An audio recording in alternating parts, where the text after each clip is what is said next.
தம் காலத்து அரசன் மீது எல்லையில்லாத மரியாதை. இந்த இரண்டாம் குலோத்துங்கன் மீது அவருக்கு கொள்ளை மரியாதை. அதனால என்ன சொல்றார்? சோழன் என்று சொல்ல வந்தா அனபாய சோழனுடைய முன்னோர்கள் ஆண்ட நாடு சோழ நாடு.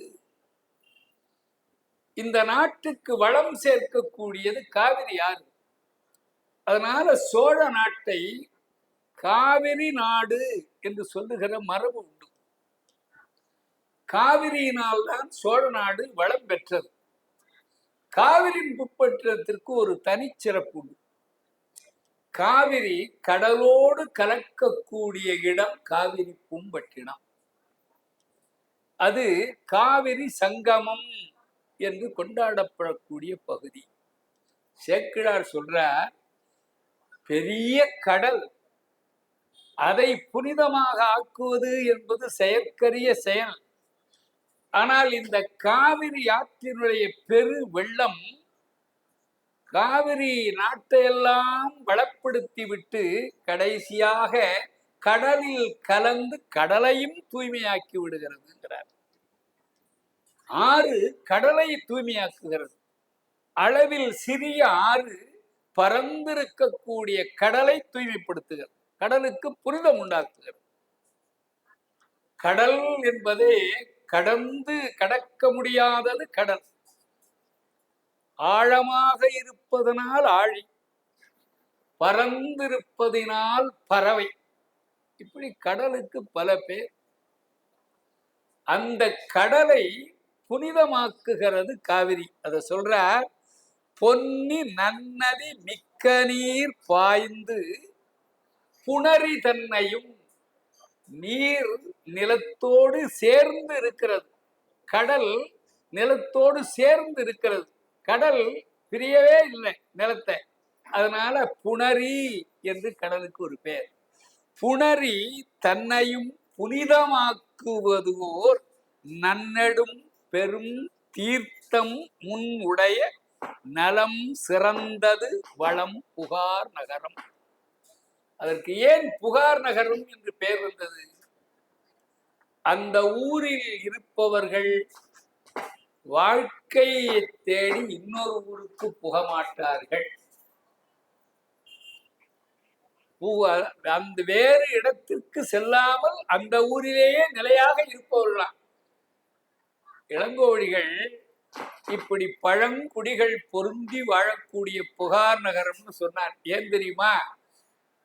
அப்படி அந்த ஊரில் இருக்கிறவர்கள் எங்கும் போக மாட்டார்கள், பொருள் தேடி இன்னொரு இடத்திற்கு செல்ல மாட்டார்கள் என்று சொல்லி, அப்படிப்பட்ட நாட்டில் பிறந்த கோவலன் தான் வாழ்க்கையை தேடி பாண்டிய நாட்டுக்கு போனான் என்பதற்காக அப்படி பாடுறார். புகார் என்றால் அந்த ஊரை விட்டு யாரும் இன்னொரு ஊருக்கு போய் புக மாட்டார்கள் என்ற ஊர். அந்த ஊர்ல வணிகர் தெருன்னு ஒரு தெரு இருந்திருக்க. அந்த காலத்துல அந்தணர் தெரு, வணிகர் தெரு, வேளாளர் தெரு, இப்படித்தான் தெருக்களுடைய பெயர்கள் இருந்திருக்கின்றன. அதுல வணிகர் தெரு, அதுல நல்ல வளமான குடி. இன்னும் சொல்ல போனால் வணிகர்களுக்கெல்லாம் தலைமையாக இருக்கக்கூடிய தகுதி பெற்ற ஒரு வணிகர் அந்த ஊர்ல வாழ்ந்தார். அவருக்கு வாழ்க்கையில என்ன நோக்கம்? சிவபெருமானுடைய திருவடிகளை வணங்குவது முதல் நோக்கம். சிவன் அடியார்கள் எது கேட்டாலும் அவர்களுக்கு அதனை தந்து அவர்களை மகிழ்விப்பது இரண்டாவது நோக்கம். சிலரிடத்தில்தான் அடுத்தவர்களுக்கு வழங்கி மகிழக்கூடிய இயல்பை பார்க்க முடியும். கொடை என்பது பிறவி குணம், அது சொல்லிக் கொடுத்து வரக்கூடிய குணம் அன்று, அது பிறவி குணம். இந்த வணிகர் குலத்தில் தோன்றிய அடியவருக்கு சிவனடியார்களுக்கு கொடுத்து அவர்களை மகிழ்விப்பது என்பது பிறவி குணம். கொடுப்பதுல சில வகை உண்டு. சில பேர் கேட்டாலும் கொடுக்க மாட்டான். அவன் இழிவிலும் இழிந்தவன். சில பேர் கேட்டா கொடுப்பான். சில பேர் கேளாமலேயே கொடுப்பான். கேளாமலேயே கொடுப்பவன் உத்தமன், கேட்டு கொடுப்பவன் மத்தியமன், கேட்டாலும் கொடுக்காதவன் அதமன். இவர் யார்? ஒருவன் முன்னே வந்து நின்றால் அவன் கேட்பதற்கு முன்னே குறிப்பறிந்து கொடுப்பவர். திருக்குறள்ல அறத்துப்பால்ல ஈகைன்னு ஒரு அதிகாரம். அந்த அதிகாரத்துல இளன் என்னும் எவ்வம் உரையாமை ஈதல் புலனுடையான் கண்ணே உள என்று ஒரு குறள். இந்த குறளுக்கு 4 உரைகள் சொல்லியிருக்கிறார்.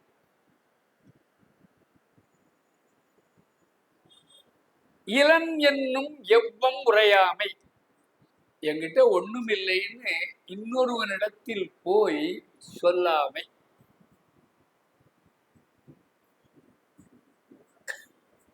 ஈதல், தன்னிடத்தில் இருப்பதை அடுத்தவர்களுக்கு கொடுத்தல். தன்னிடம் இல்லை என்று அடுத்தவரிடம் போய் யாசிக்காமை, தன்னிடம் இருப்பதை அடுத்தவர்களுக்கு கொடுத்தல். இந்த 2 பண்புகளும் புலன் உடையான் கண்ணே உள, உயர்ந்த குடியில் பிறந்தவரிடத்தில் காணக்கூடிய பண்புகள். இது முதல் கருத்து. இது இல்லாம 3 உரை சொன்னார். ஒருத்தனிடத்தில் வந்தா இல்லை என்று அவன் சொல்லுவதற்கு முன்னேயே குறிப்பறிந்து அவனுக்கு கொடுத்தல். இளன் என்னும் எவ்வம் உரைப்பதற்கு முன்னே கொடுத்தல், குறிப்பறிந்து கொடுத்தல். இளம் என்னும் எவ்வம் உரையாமை ஈதல். இன்னொரு பொருள்,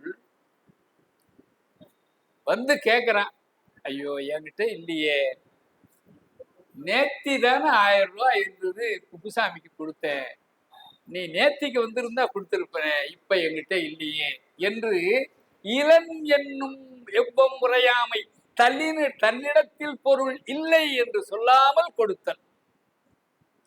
அடுத்தது இன்னொரு பொருள் சொன்னார்கள், நீ ஒருத்தங்கிட்ட கொடுத்தா நிரம்ப கொடுக்கணும், அவனுக்கு தேவைக்கு குறைவா கொடுத்து இன்னொருத்தங்கிட்ட போய் அவன் கேட்கக்கூடாது. இளன் என்னும் எவ்வம், இல்லை என்னும் அந்த துன்பம் நிறைந்த சொல்லை இன்னொருவரிடத்தில் போய் அவன் சொல்லாத வகையில் நிரம்ப கொடு.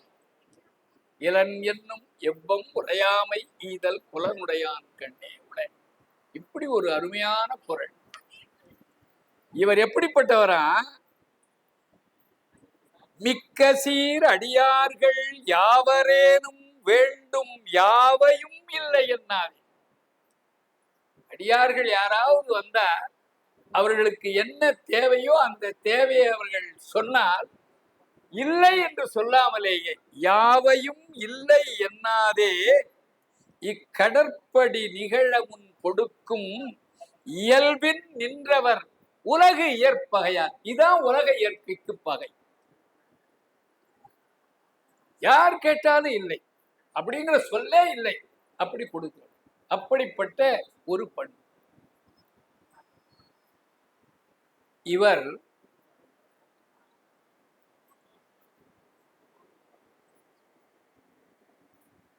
ஒரே ஒரு குறிக்கோள், நல்ல இல்லறம் வாழும், இல்லறம் நடத்தி வந்தார். இல்லறம் எதுக்காக? ஒருத்தன் மனைவியோடு ஒரு குடும்பத்துல வாழும், குழந்தை குட்டிகளை பெற்றுக் கொள்வதற்கா? அதுக்கு திருமணம் ஒன்று தேவையில்லையே. திருமணம் எதற்காக? இல்லற வாழ்வு எதற்காக? அந்த இல்லறம் என்பதிலேயே அந்த நோக்கம் இருக்கிறது. அறம் செய்வதற்காக ஒருவன் இல்லத்தில் இருக்க வேண்டும். இல்லத்தில் இருந்து செய்யக்கூடிய அறங்களிலேயே சிறந்த அறம் எது?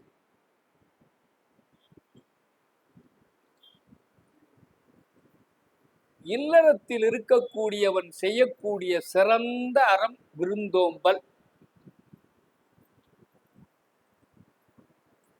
ஏன் அந்த அறம் சிறந்த அறமாக சொல்லப்படுகிறது? திருவள்ளுவரே இல்லறத்தாருக்கு 5 கடமைகள் ஒரு குறள்ல சொல்றார்.